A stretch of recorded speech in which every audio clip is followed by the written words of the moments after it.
So hello guys, তো আজকে BFS গ্লোবালের 19 December 2024 সালে একটা আপডেট দেয়। সেটা হচ্ছে মোটামুটি অনেক আগেই বলছি যে বিএফএস গ্লোবাল ছুটির কারণে, বড়দিনের ছুটির কারণে, যেহেতু নিউ ইয়ার সামনে, তো বন্ধ হয়ে যাবে। তো সেক্ষেত্রে এই বিষয়টা আর একটু ক্লিয়ার করে বিএফএস গ্লোবাল আজকে আপডেট দিল।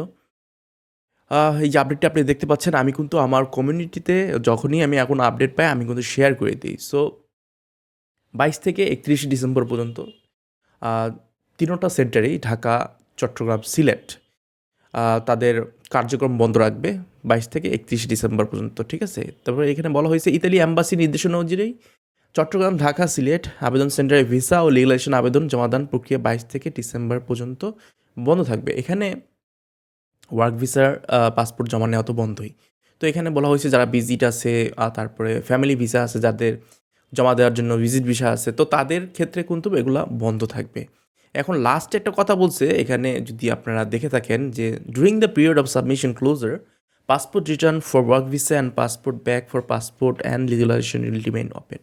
তো এই যে এটা বড়দিনের হোক আর নিউ ইয়ারের বন্ধে কোনো এফেক্ট করে না পাসপোর্ট রিটার্নের ক্ষেত্রে। শুধু পাসপোর্ট, এটা জানা কথাই, পাসপোর্ট রিটার্ন আর কয়টাই আছে। আর এটা হইছেই কারণ হচ্ছে কিছু কিছু পাবলিক, আমি আগেও বলছি, যে যাদের পাসপোর্ট রিটার্ন হয়েছে, লেখা স্ট্যাটাস পাইছে, তবুও তারা আনতে যাচ্ছে না। তো তাদের জন্য একটা মানে এই বন্ধটার সুযোগে যেহেতু কম সংখ্যক আছে, তো কয়েকজন হয়তো বা কর্মী বিএফএস গ্লোবালে ছুটি কাটাবে না, তো তারা সেই জবটা করবে, শুধু পাসপোর্ট রিটার্নটা করবে। ঠিক আছে, তো মোটামুটি পাসপোর্ট যারা রিটার্ন আছে তারা কিন্তু তাদের জন্য বন্ধ নাই। তো তারা যে কোনো সময়ে, আজকে তো বৃহস্পতিবার, তো শুক্র শনি বাদে যে কোনো সময় আপনি গিয়ে পাসপোর্ট রিটার্ন করে আসেন। পাসপোর্ট রেখে লাভ নাই ভাই।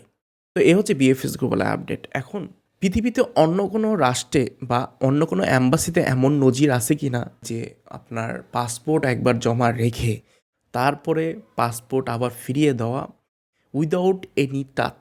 মানে হচ্ছে আপনার 2024 সালের জানুয়ারি থেকে যত ফাইল আছে পাসপোর্ট জমা দেওয়া পর্যন্ত, মের 28 তারিখ পর্যন্ত যাদের পাসপোর্ট জমা আছে, তো তাদের ফাইল একবারে অধিকাংশ 95% ফাইল ধরে দেখে নেই। যেভাবে বিএফএস গ্লোবালে ছিল ঠিক সেভাবেই আছে। আপনারা হয়তো বা দেখবেন যখন পাসপোর্ট রিটার্ন করতে গেছেন, তখন কিন্তু ডকুমেন্টটা সুন্দর করে খুলে দিয়ে কোনো কিছু এখানে টাচ করা নেই, কোনো চেক করা নেই, কোনো কিছু করা নেই, আপনার পাসপোর্টটা ফিরিয়ে দিছে। এরকম অধিকাংশ লোক আছে যাদের অরিজিনাল ডকুমেন্টস। এখন আপনাদের প্রশ্ন হতে পারে যে ভাই, এখন তো এই যে একটা সিচুয়েশন করলো, সেটা আমি ভিডিও বানাইছি জিরো থেকে স্টার্ট, ইয়াস, জিরো থেকে স্টার্টের মতোই অবস্থা। এই নজির, এই এমন নজির কিন্তু অন্যান্য অ্যাম্বাসি ইমিগ্রেশন বিভাগে নেই। আমার মতে বিএফএস গ্লোবালও এই বিষয় নিয়ে খুবই বিব্রত যে এই, কারণ অন্য কোনো কান্ট্রিতে আজ পর্যন্ত, অন্য কোনো ইউরোপের কান্ট্রিতে এমন নজির নাই যে একবার পাসপোর্ট জমা দিয়ে এবং আবার পাসপোর্ট ফেরত দেওয়া, এমন নজির কিন্তু আর নাই। তবুও যদি মানা যেত 1 মাস পরে পাসপোর্ট ফেরত দিয়ে, কিন্তু সেটা দেখা যাচ্ছে 6 মাস, 1 বছর, কারো কারো 2 বছর, কারো কারো 1.5 বছর পর রিটার্ন পাসপোর্ট দিল। এখন বিষয়টা হচ্ছে কি, ইটালির যে ম্যানেজমেন্ট সেটা মান্দাতি আমলের। যেমন তারা দুইটা যদি সিস্টেম করে, যেমন হচ্ছে ক্লায়েন্ট এন্ডের একটা সিস্টেম করবে, সার্ভার করবে, এবং একটা অ্যাপ্লিকেন্ট এন্ডের সার্ভার করবে, যে সার্ভারের মাধ্যমে বিএফএস গ্লোবাল অ্যাক্সেস করে প্রত্যেকটা ফাইলের, এবং কোনো ধরনের চোরামি হোক, কোনো ধরনের জালিয়াতি হোক, সেটা আর হবে না। কিভাবে করবে? ধরেন একটা সার্ভার করলো পেফুত্রাতে, যে পেফুত্রাতে আপনারা জানেনই যে আপনার নুলস্থা পেফুরাত থেকেই বের হয়, প্রত্যেকটা নুলস্থা কিন্তু পেফুত্রাতে অনলাইনেই বের হয়। তাহলে কেন আবার ভেরিফাই করা হয়?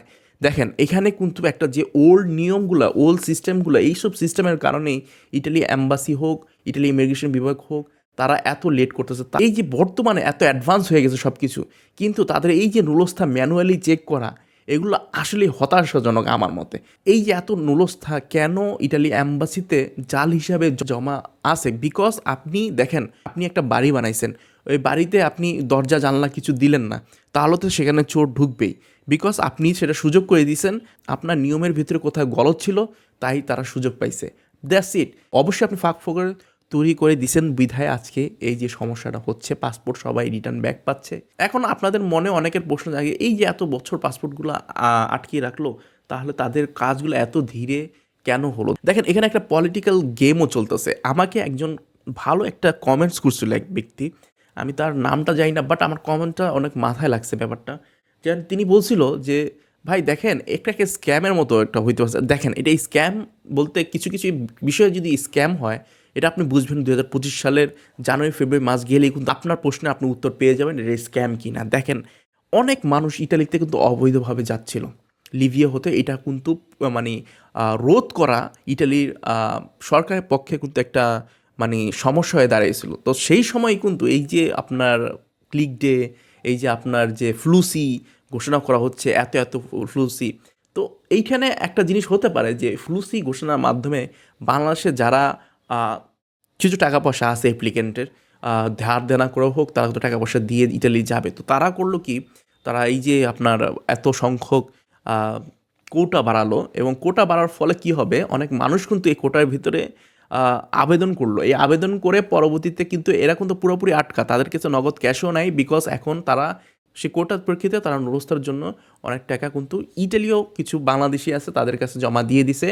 এখন এখানে আপনার ইটালির একটা যুক্তি আছে, সেটা হচ্ছে যেহেতু তারা দেখলো অবৈধ আপনার ইমিগ্রেন্ট ইটালিতে ঢুকে পড়তেছে বেশিরভাগই বাংলাদেশের, যে ইটালির ম্যানোনি সরকার যেটা বলছিল যে বাংলাদেশি সংখ্যাটা বেশি, এই যে কোটার জিনিসটা ধরাই দিল, মানে এই তো সংখ্যক লোক ইটালিতে নেবে, তো সবাই এই অবৈধ যারা যেতে চেয়েছিল তারাও কিন্তু এখানে যেহেতু তাদের কাছে কিছু ক্যাশ টাকা আছে ধার দেনা করে হোক তারা সেখানে ঢুকবে, তো সেক্ষেত্রে কিন্তু এই সমস্যাটা সমাধান হয়ে যাবে অবৈধ বাংলাদেশিরা। কিন্তু এখানে স্ক্যাম তখনই হবে যদি এই যে আপনি নুলস্থা অরিজিনাল দিতেছেন ইটালি থেকে, কিন্তু সেই নুলস্থা অরিজিনাল থাকার পরও যদি ভিসা না দেয় তখন সেটা স্ক্যাম হবে, সেটা বড়সড় স্ক্যাম হবে ইটালির ক্ষেত্রে।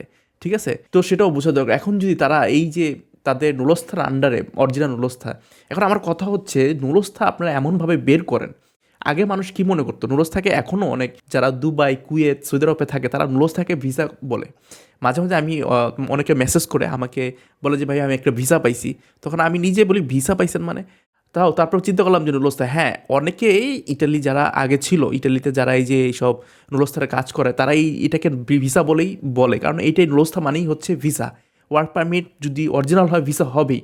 এখন যেটা বোঝা যাচ্ছে ইটালির এই যে কিছু কিছু ফাঁক ফোকর বলতেছি আমি, যে ইটালির মালিকের তথ্য ভেরিফাই করা, আলেজ্য ভেরিফাই করা, মালিকের ট্যাক্স এগুলো ভেরিফাই, আরে ভাই এগুলো তো আগে আপনি চেক করবেন, আগে চেক করে তারপর নুলস্থা বের করেন, এটাই তো নিয়ম এখন বর্তমান যা করতেছে। এটা কেন আপনি আগে বৈধভাবে করলেন না, আগে কেন সব কিছু চেক করে নুলস্থা দিলেন না? তো এখন কি যে নতুন বলতেছেন হ্যাঁ ফেক, ফেক তো ঠিক আছে, ফেক আছে মানলাম ফেক আছে, বাট এখন আবার সেটা অরিজিনাল হলেও আপনি মালিককে আবার এই যে আলেজ্য চেক করতেছেন ট্যাক্স, এইগুলো আগে করবেন না পরে করার বিষয়, সেই টেনশনটা তো আপনারা নিজেই তৈরি করতেছেন, তাই না?